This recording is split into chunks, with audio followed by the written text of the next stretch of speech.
Okay, for the next part, you're going to need a piece of card. You need to cut yourself a piece of card, and then you need to get some tin foil.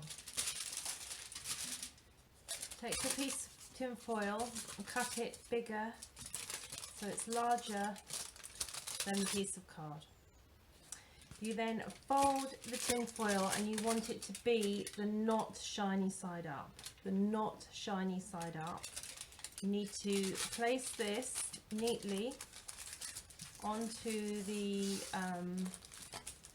cardboard and wrap it like a present. Just wrap it over like that.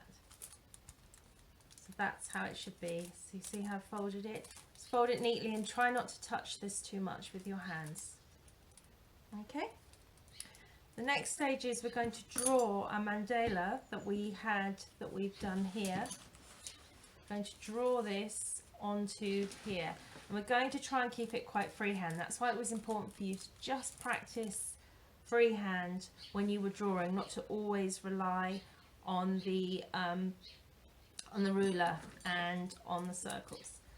So I've got that here, and now I'm going to draw into it. So I'm going to take my jam jar, I'm going to place it on like this.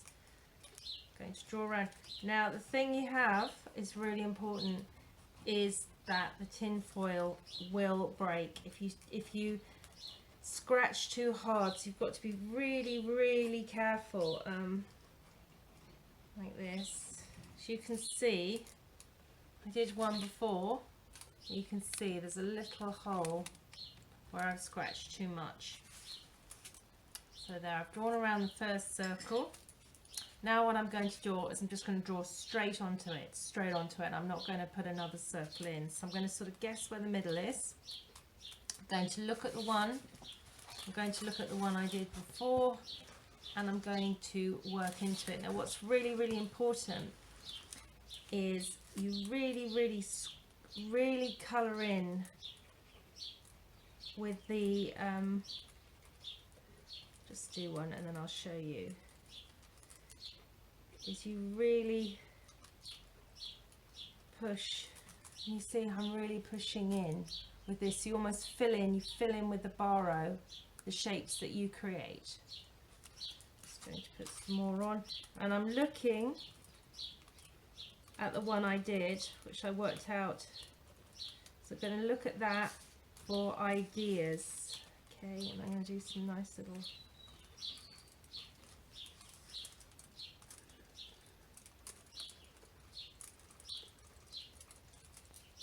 you see this pattern I'm creating? Cool.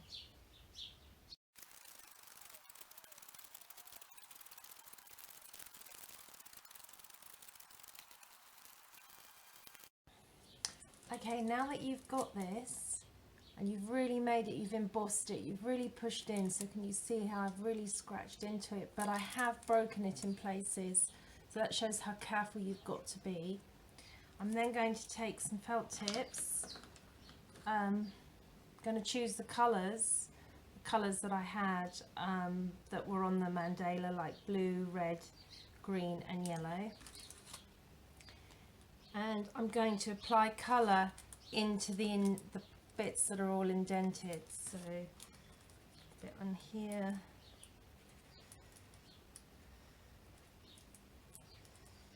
I'm going to do some blue. See some blue there.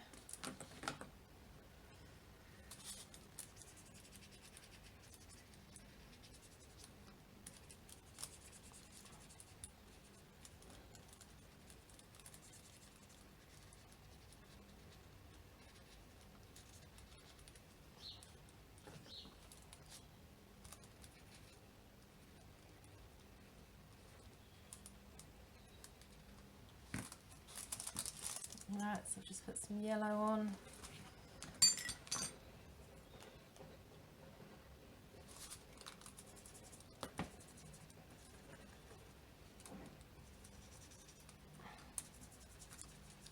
It's quite difficult to see where your indentations are. So I'm just taking a little bit of a guess and applying colour. I've also put some yellow around the flat parts, the parts that I haven't scratched into. I'm going to do that again on this one. Put some yellow where I haven't scratched.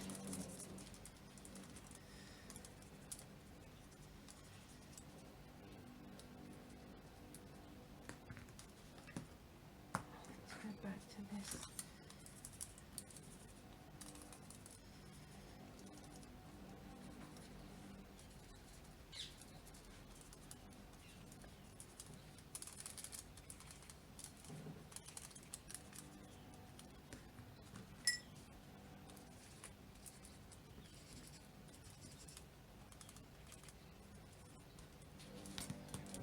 See all the colour on there.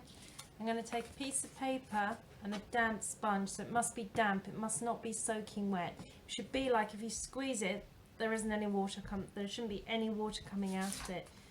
You then place the damp sponge on the water onto the paper surface just over once. Don't keep scraping at it. If you scrape at it, it'll just make it all go all funny. You then place this onto your page. You place the damp thing, and you should have a spoon. You need a spoon. Okay, you place it on here, and then with the spoon you rub really, really hard, and you try not to do not let the paper move. Just really push hard, like a nice circular, really pushing down with the spoon. And then when you lift it up, you should have a pattern from your plate. Ta-da!